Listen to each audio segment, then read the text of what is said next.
சகோதரர்களே, ஜகாத் என்ற இந்த கடமை சரியாக நிறைவேற்றப்படும் என்றிருந்தால் முஸ்லிம் சமூகத்தில் ஒருவர் கூட பசியோடு இருக்க மாட்டார், உணவில்லாமல் இருக்க மாட்டார், வீடு இல்லாமல் இருக்க மாட்டார்.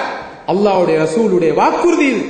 அல்லாஹ் முஸ்லிம் சமூகத்தில் உள்ள ஏழைகளுக்கு தேவையானதை வழங்கும் விதத்தில் பணக்காரர்களுக்கு செல்வத்தை கொடுத்திருக்கிறார்.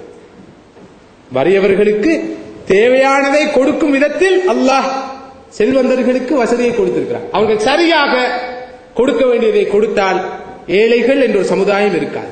ஒரு சமுதாயத்தில் ஏழைகள் கண்ணீர் வடிக்கிறார்கள் என்றிருந்தால், பசியோடு இருக்கிறார்கள் என்றால், உடையில்லாமல் இருக்கிறார்கள் என்று சொன்னால் அதற்கு காரணம் அந்த சமுதாயத்தில் உள்ள செல்வந்தர்களே.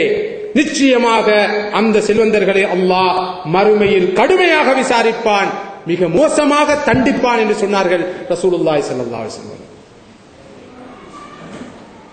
ஜகாத் கடமை சரியாக நிறைவேற்றப்படும் என்றிருந்தால், முறையாக இஸ்லாம் சொல்கிற விதத்தில் கூட்டாக அந்த கடமை நிறைவேற்றப்படும் என்றிருந்தால், ஜகாத்துக்குரிய சட்டதிட்டங்களும் ஒழுங்குகளும் கவனத்தில் கொள்ளப்பட்டு நிறைவேற்றப்படும் என்றிருந்தால் ஒரு சமுதாயத்தில் வறுமை இருக்க வேண்டிய அவசியம் இல்லை. இலங்கை மாதிரி நாடுகளில் இருந்து ஆயிரம் குமரு பெண்கள் தங்களுடைய மானத்தை அடகு வைத்து இந்த மத்திய கிழக்கு நாடுகளில் போய் சீரழிகின்ற நிலை ஒரு நாளும் உருவாகாது.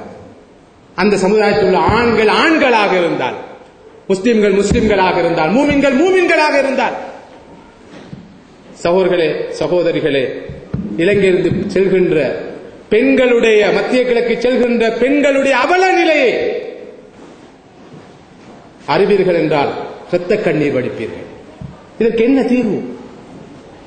ஈமான் இல்லாத போறாங்களா? ஈமான் இல்லாதால போகல. வாழ்றதுக்கு அவங்களுக்கு சாமான் இல்ல, பொருள் இல்ல, குடுக்கால் இல்ல. தானே அனுபவிக்கின்ற சுயநலம், கர்மித்தனம், லோபித்தனம், கஞ்சத்தனத்தின் விளைவு ஒரு சமுதாயம் அடைகிறது. மானம் கப்பலேறுகிறது. பிள்ளைகள் பாதையிலே சீரழிகிறார்கள். கணவன்மார் ஒழுக்கத்தை இழக்கிறார்கள். இந்த நிலைக்கு முழு சமுதாயமும் பொறுப்பு சொல்லியாக வேண்டும். ஜக்காத்தை கொடுக்காமல் இருப்பது மறுமையில் மாத்திரமல்ல சகோதரர்களே, ஜகாத் என்பது உங்களுடைய பொருளிலிருந்து கண்டிப்பாக கட்டாயமாக செல்ல வேண்டிய பகுதி. அது டேக்ஸ், அது வரி. ஸல்லல்லாஹு அலைஹி வஸல்லம் சொன்னார்கள், மா மன கௌமுன் அஸ்ஸகா இல்லா இப்தலாஹுமுல்லாஹு பிஸ்ஸினீன். ஒரு சமுதாயம் தொடர்ந்து ஜகாத் கடமையை நிறைவேற்றாத போது, ஜகாத்தை கொடுக்காத போது அந்த சமுதாயத்தை அல்லாஹ் பசியாலும் பட்டினியாலும் கடுமையாக சோதிக்கின்ற நிலை உருவாகும் என்று ஸல்லல்லாஹு அலைஹி வஸல்லம் சொன்னார்கள். ஒருவருடைய பொருளிலே ஜகாத்துக்குரிய பகுதி சேர்ந்திருந்தால் அந்த பணத்தை, அந்த காசை, அந்த சொத்தை, அந்த ஜகாத்துடைய பணம் நாசமாக்கிவிடும் என்று ஸல்லல்லாஹு அலைஹி வஸல்லம் சொன்னார்கள்.